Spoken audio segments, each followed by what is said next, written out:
don't have an intro bit for this video, even though I planned to make it 7 videos ago. Hello everyone, I am the Mayor of Anything, and today I want to talk about one of my favorite series, Animal Crossing. Yes, ever since 2001, whether it be a new leaf, a wild world, or a brand new horizon, my happy little villager has wandered through it all, including the spin-off games no one cares about.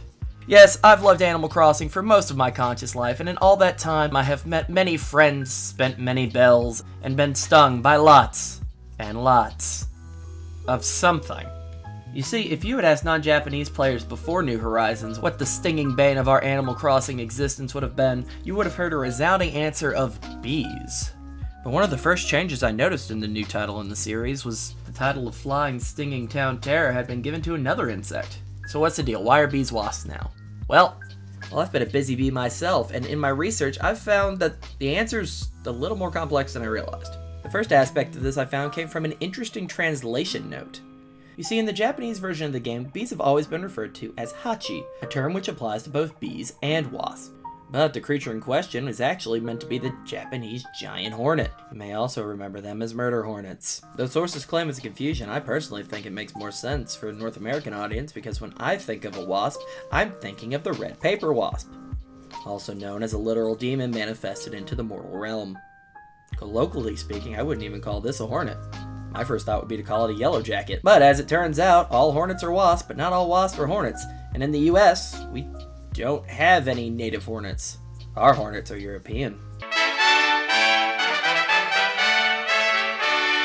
What makes this whole thing even more confusing is these wasp nests, formerly known as beehives, can be used to make medicine, honeycomb wall, honeycomb flooring, and a beekeeper's hive. Ignoring the obvious beekeeper box for a second, most wasp species don't even make honey, and the roughly 17 that do are found in South America and Mexico. And now to address the elephant in the room, wasp nests are not suitable for bees, and you're a bad beekeeper if you think so. So why bother changing this after almost 20 years of bees being bees and this being a beehive? Heck, Super Smash Bros. Still calls them beehives. But my theory is this has less to do with hornets and more to do with bees.